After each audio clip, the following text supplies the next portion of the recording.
వచ్చేసింది ఆది శ్రావణం షాపింగ్ అంతటికి అతిపెద్ద కేజీ సేల్ తో పాటు up to 61% of 1+1 offers, combo offers ఇంకా మరెన్నో. CMR shopping mall. జూలై 20న జరిగిన సిజేపీ మార్చ్ 2 పార్లమెంట్ ఉద్రిక్తతలపై సుప్రీంకోర్టు కీలక వ్యాఖ్యలు చేసింది.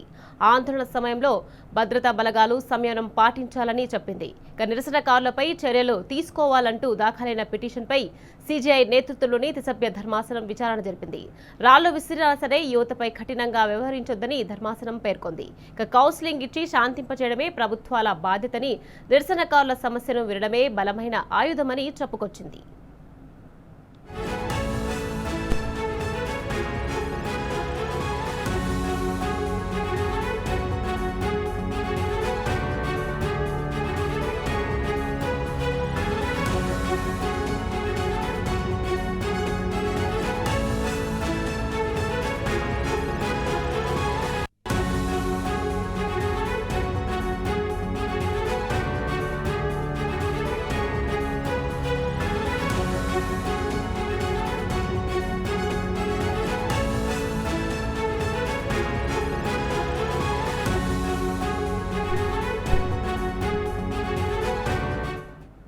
రైట్, ఇక ఇదే అంశానికి సంబంధించి మరింత సమాచారాన్ని మా ప్రతినిధి సురేష్ మనకు ఢిల్లీ నుంచి అందించేందుకు సిద్ధంగా ఉన్నారు.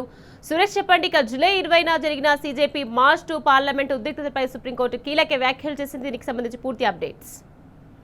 ఇవాళ సుప్రీంకోర్టు ప్రధానంగా నిరసన సమయంలో పోలీసులు సంయమనం పాటించాలనే విషయాన్ని స్పష్టం చేస్తూ నిర్ణయాన్ని వ్యాఖ్యానించడం జరిగింది. రాళ్లు విసిరినప్పటికీ కూడా యువతతో పోలీసులు సంభాషించి శాంతియుతంగా వాళ్ళతో మాట్లాడి ప్రశాంతంగా సమస్యను పరిష్కరించే దిశగా వెళ్ళాలి.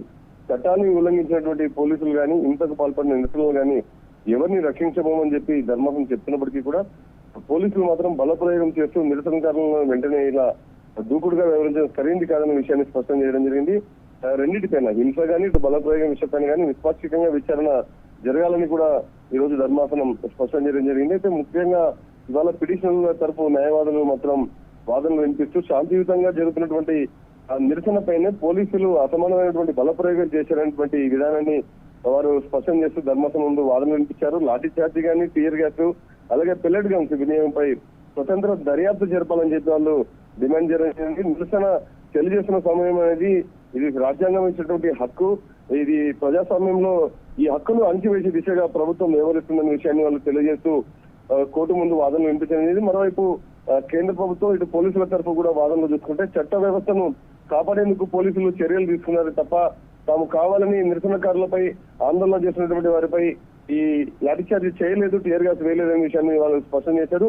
నిరసనకారుల నుంచి శాంతియుత ఉన్నటువంటి వాతావరణం చెడిపోయినటువంటి పరిస్థితుల్లోనే తాము లాఠీచార్జ్ చేశామనేటువంటి వాదనను సుప్రీం ధర్మాసనం ముందు వినిపించేటువంటి ప్రయత్నాలు చేశారు. హింసకు పాల్పడిన వారిపైన, అలాగే పోలీసుల చర్యలపైన చట్ట ప్రకారం విచారణ జరుగుతున్న విషయానికి వాళ్ళు కోర్టుకు కూడా తెలియజేసినటువంటి పరిస్థితి. మొత్తంగా ఇవాళ రాజ్యసభ సభ్యుడు మనోజ్ ఝా దాఖలు ఈ విషయంలో కేసులో పిటిషన్ వేయడం జరిగింది. అలాగే ఈ పిటిషన్ గతంలో కూడా మరికొన్ని పిటిషన్లు కూడా పదవి విరమణ పొందినటువంటి వైమానిక దళ అధికారి కూడా ఒకరు ఈ పిటిషన్ వేశారు. మొత్తంగా సుప్రీం ధర్మాసనం అన్ని విషయాలను పరిగణలోకి తీసుకొని ఈ వ్యాఖ్యలు చేయడం జరిగింది. ఇకపై నిరసనలు చేస్తే మాత్రం విద్యార్థులపై లాఠీచార్జ్ చేయడం సరైంది కాదన్న విషయాన్ని, ఇదొక ప్రధాన బాధ్యతగా భావించాల్సిన అవసరం ఉండదు, ఇలా చేస్తే మాత్రం చర్యలు తీసుకోవాల్సిన అవసరం ఉంటుందన్న విషయాన్ని కూడా స్పష్టం చేసినటువంటి ధర్మాసనం ఇవాళ మాట్లాడడం జరిగింది. Right, thank you Suresh.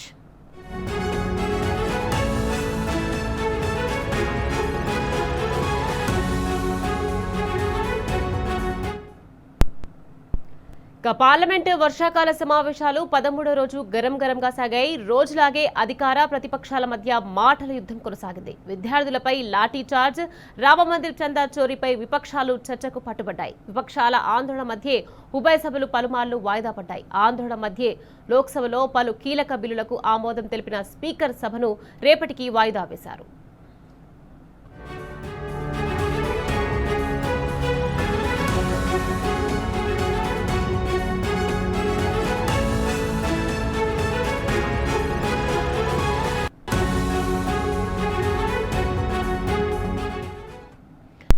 సభలో కొనసాగుతున్న స్తంభనను తొలగించేందుకు కేంద్ర ప్రభుత్వం విశ్వ ప్రయత్నాలు చేస్తోంది.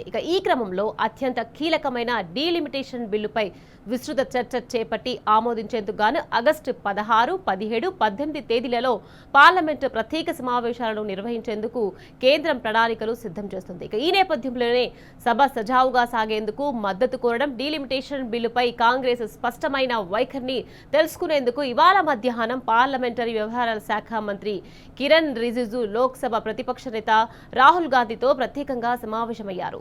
సభా నిబంధనలు, కార్యకలాపాల నిర్వహణతో పాటు రాబోయే డీలిమిటేషన్ బిల్లుపై కాంగ్రెస్ పార్టీ స్టాండ్ ఏమిటో స్పష్టం చేయాలని రాహుల్ కిరణ్ రిజిజు కోరారు.